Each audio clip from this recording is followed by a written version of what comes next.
अस्सलाम वालेकुम, welcome to my YouTube channel computer technology. आज जो हमारा टॉपिक है वो है सेकंड ईयर की बुक का। मतलब कि हमने फ़र्स्ट ईयर की भी सीरीज़ स्टार्ट की हुई है और सेकंड ईयर की भी स्टार्ट की हुई है। तो ये सेकंड ईयर का मेरा पहला लेक्चर है। चैप्टर नंबर 1 हमने स्टार्ट करना है, डाटा बेसिक्स। और इसकी भी इंशाल्लाह सेकंड ईयर की सारी सीरीज़ लेके जाएंगे और फ़र्स्ट ईयर की भी साथ में लेके जा रहे हैं। तो आज का टॉपिक स्टार्ट करने से पहले आज जो हमारा वैसे टॉपिक जो है वो मैं पहले बता दूं, वो है define data and information explain with example. ये है हमारे डाटा बेसिक्स का पहला टॉपिक, हमारे चैप्टर नंबर 1 का। और डाटा और इन्फॉर्मेशन के बारे में आपने फर्स्ट ईयर में ऑलरेडी पढ़ा हुआ है। ये भी चैप्टर नंबर 1 में ही, फर्स्ट ईयर की चैप्टर नंबर 1 में ही डाटा इन्फॉर्मेशन के बारे में ही लिखा हुआ है। और टॉपिक को स्टार्ट करने से पहले आपसे रिक्वेस्ट है कि अगर आपने मेरा चैनल सब्सक्राइब नहीं किया हुआ तो प्लीज़ सब्सक्राइब कर दें और प्रेस द बेल आइकन, ताकि आपको इन्फॉर्मेशन मिलती रहे वीडियोस की, कि आपको नई वीडियोस जैसे ही मैं अपलोड करूं आपको नोटिफिकेशन मिल जाए। और अपनी फैमिली फ्रेंड्स में भी इसको शेयर करें। और अगर वीडियोस अच्छी लगे तो आप उसको प्लीज़ लाइक एंड कमेंट भी कर दीजिएगा। चलिए हम स्टार्ट करते हैं। आज का टॉपिक वो है हमारा सबसे पहले डाटा के बारे में मैं थोड़ा सा बता दूं आपको। आपने फर्स्ट ईयर में से पढ़ा भी होगा, लेकिन फिर मैं दोबारा अगेन रिपीट कर देती हूँ कि डाटा क्या होता है। रॉ फैक्ट एंड फिगर्स होते हैं। रॉ फैक्ट एंड फिगर्स मतलब कि वो चीज़ जिसका कोई मीनिंगफुल नहीं बन रहा, कोई मतलब समझ में नहीं आ रहा, बस एक डाटा है, उसको हम अंडरस्टैंड नहीं कर पा रहे, उसका हम कोई रिजल्ट नहीं निकाल पा रहे, वो क्या बन जाएगा, वो डाटा बन जाएगा। रॉ फैक्ट एंड फिगर मतलब कि अनप्रोसेस्ड डाटा, उसके ऊपर कोई प्रोसेस नहीं किया गया, कोई रिज़ल्ट नहीं निकाला गया, कोई आउटकम नहीं निकाली गई। ठीक है, अब इसकी हम डेफिनेशन की तरफ बढ़ते हैं। Data is a collection of fact and figure related to an object. Data क्या है? Collection of fact and figures, मतलब कि अनप्रोसेस्ड डाटा है रिलेटेड टू एन ऑब्जेक्ट। कोई भी ऑब्जेक्ट हो सकता है, वो कोई भी चीज़ हो सकती है, दुनिया में मौजूद हर चीज़। जैसे आपके पास कोई बुक पड़ी हुई है, या चेयर है, या कंप्यूटर के बारे में बात कर लें, या कोई भी चीज़ हो सकती है, कोई भी ऑब्जेक्ट हो सकता है, उसके बारे में कोई भी unprocessed data. An object can be a person, event और anything about which data is collected. और जो ऑब्जेक्ट है वो एक इंसान भी हो सकता है, कोई इवेंट भी हो सकता है। इवेंट फंक्शन वाले ले लेना। इवेंट मतलब कि कोई भी कोई आप काम करते हो, कोई मूवमेंट करते हो, किसी चीज़ को उठाते हो, तो वो एक इवेंट में ही आ जाता है। या कंप्यूटर पे कोई काम कर रहे हो, टास्क कर रहे हो, वो भी एक इवेंट में ही आ जाता है। एनीथिंग, कुछ भी हो सकता है, और उसके डाटा को कलेक्ट करना है, उस ऑब्जेक्ट के डाटा को कलेक्ट करना है आपने। ठीक है, डाटा में consist of text, numbers, images, sounds and videos. और ये जो डाटा होता है वो टेक्स्ट की फॉर्म में हो सकता है, नंबर्स की फॉर्म में, पिक्चर की फॉर्म में, साउंड की फॉर्म में और वीडियोस की फॉर्म में हो सकता है। Data can be processed to produce useful information. और ये क्या करता है? प्रोड्यूस करता है एक यूज़फुल इंफॉर्मेशन को हमारे लिए। मतलब कि जब वो डाटा है हमारा, उसको अनप्रोसेस्ड है वो, लेकिन हमारे बाद में जब यूज़फुल उस पर हम प्रोसेसिंग करेंगे ना, डाटा के ऊपर प्रोसेस करेंगे, तो वो क्या होगा कि यूज़फुल इंफॉर्मेशन बन जाएगी। फॉर एग्जांपल आप एक ऑब्जेक्ट ले लेते हैं, चेयर के ऑब्जेक्ट के हम डाटा कलेक्ट करना है जी। अब वो हमारा ऑब्जेक्ट क्या है? चेयर है ना। अब चेयर की पहले क्या ऑब्जेक्ट में हम ले लेंगे कि क्या क्या चीज़ें ले लेंगे उसके डाटा के अंदर के, उसकी क्या कितनी टांगे हैं, और वो लकड़ी की बनी हुई है या प्लास्टिक की बनी हुई है या लोहे की बनी हुई है, या फिर उसके साइड पे हैंडल है हाथ रखने के लिए कि नहीं है। मतलब उसका पूरा स्ट्रक्चर जो है वो जिस तरह का होगा, उसका डाटा हमने कलेक्ट कर लिया।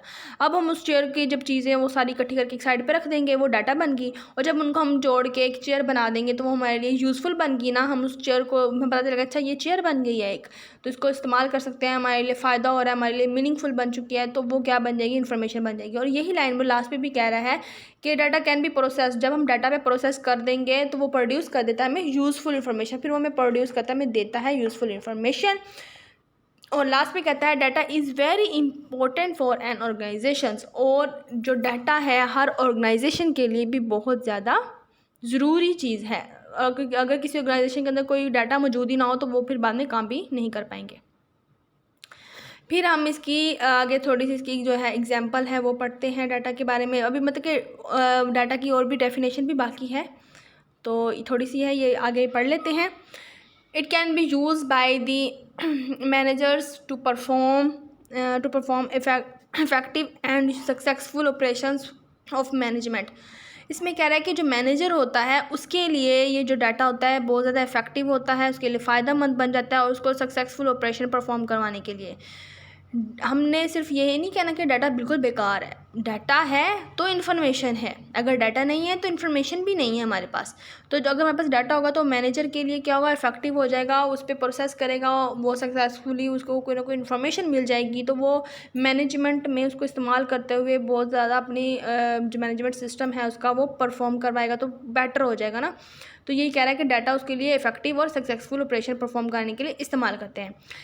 It provides a view of past activities related to the rise and fall of an organizations। और ये fall and rise मतलब के ups and downs, rise मतलब के चढ़ाव की तरफ, falls नीचे आने की तरफ, मतलब कि जो organizations होती हैं वो कभी बहुत ज़्यादा हाई मतलब कि अच्छी अर्निंग करती है, या फिर ये कह सकते हैं कि बहुत अच्छा काम चल रहा होता है, और कभी ऐसा होता है कि वो डाउन की तरफ आ जाती है, उसकी जो ऑर्गेनाइजेशन है वो काम अच्छा नहीं कर रही होती, बुरे हालात भी आ जाते होते हैं, अप्स एंड डाउन होते रहते हैं। तो वो यही कह रहा है कि जो अगर डाटा हमारे पास पड़ा होगा तो वो पास्ट एक्टिविटीज़, जो पास्ट में हमारी जो गलतियाँ हुई होंगी, वो हम उस डाटा की वजह से देख पाएंगे कि डाटा होगा। तो अगर हम हमारे जो पास्ट में मिस्टेक्स हुई होंगी तो हम नेक्स्ट वो कोशिश करते हैं कि हमसे ये गलती हमने पहले की हुई है तो अब हम ये गलती दोबारा ना करें। तो ऑर्गेनाइजेशंस भी ऐसे हमारा जो पुराना डाटा उनका पड़ा होता है जिसमें उनको नुकसान हुआ होता है, उनको इस्तेमाल करते हुए फिर नेक्स्ट वो ये मिस्टेक करना पसंद नहीं करते, क्योंकि अप्स एंड डाउन तो आते रहते हैं हर जगह पे, लाइफ में भी, ऑर्गेनाइजेशंस में भी, हर जगह पे।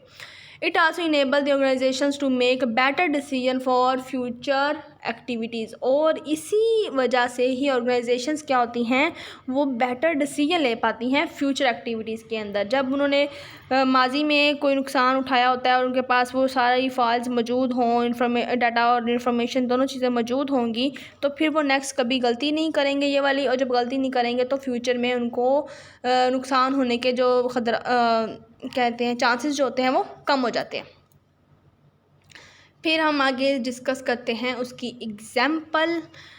अ डाटा ऑफ ए स्टूडेंट में consist of roll number, student name, father name and may marks of different subject. और इसमें कह रहा है एक हमने डाटा कलेक्ट करना है स्टूडेंट का, उसके अंदर क्या क्या चीज़ होगी, रोल नंबर होगी, स्टूडेंट नेम होगा, फादर नेम होगा और उसके नंबर्स होंगे हर सब्जेक्ट के। The purpose of collecting this data is to maintain the record of the student during the study period। और इसका क्या पर्पज़ है, इसका पर्पज़ ये है कि वो मेंटेन कर सके इसके रिकॉर्ड को ड्यूरिंग, जब तक वो स्टडी कर रहा है, पढ़ रहा है, तो उसी डाटा को इस्तेमाल करते हुए अब नेक्स्ट उसको कोई भी फैसला लेना हो तो कॉलेज वाले ले सकें। ड्यूरिंग अ पीरियड मतलब स्टडी पीरियड के दौरान तक उसको इस्तेमाल कर सकते हैं, जिसके अंदर उन्होंने कुछ बता दिए चीज़ें, role number, student name, father name और उसके जो पास में नंबर आए हुए हैं उसके बारे में। नेक्स्ट जो हमारा टॉपिक आता है वो हमने अभी तक पढ़ा था डाटा के बारे में। होप सो आपको समझ आ गई होगी कि डाटा होता क्या है। नेक्स्ट अब हमने पढ़ना है इन्फॉर्मेशन अब क्या है, क्योंकि डाटा और इन्फॉर्मेशन में बहुत सारे लोग कंफ्यूज होते हैं, उनको लगता है ये सेम चीज़ है, लेकिन ये सेम चीज़ नहीं है।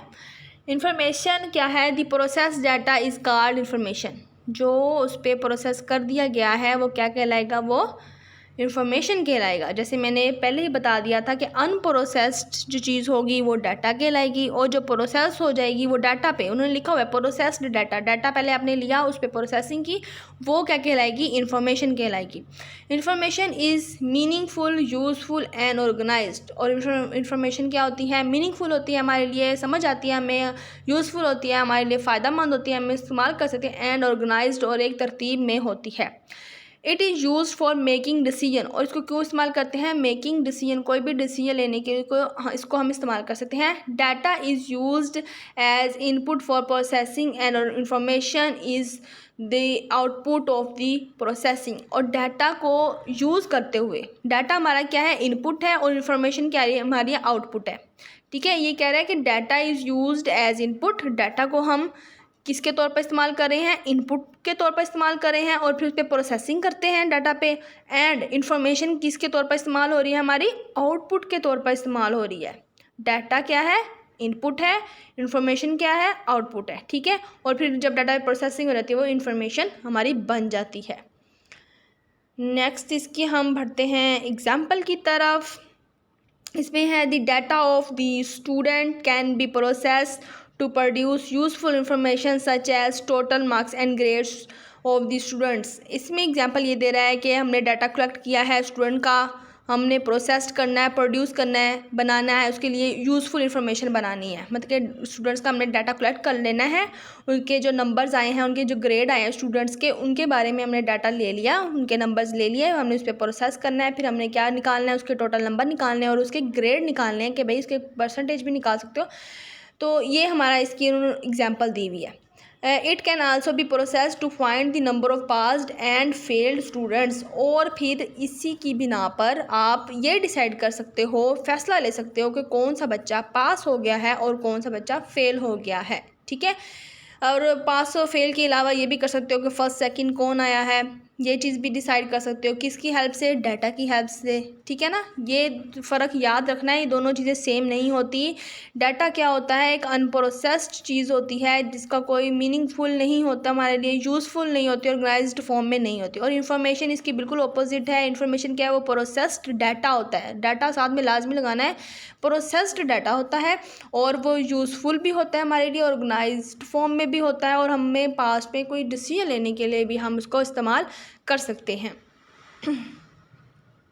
और ये था हमारा आज का टॉपिक फर्स्ट सेकंड ईयर के चैप्टर नंबर 1 का, डाटा इन्फॉर्मेशंस। और थैंक यू फॉर वाचिंग। अगर आपको वीडियो अच्छी लगी हो तो प्लीज़ लाइक एंड कमेंट कर दीजिएगा, और अगर सब्सक्राइब नहीं किया हुआ तो सब्सक्राइब भी कर दें और प्रेस द बेल आइकन। और अपना ख्याल रखिएगा, दुआ में याद रखिएगा। ओके, अल्लाह हाफिज़।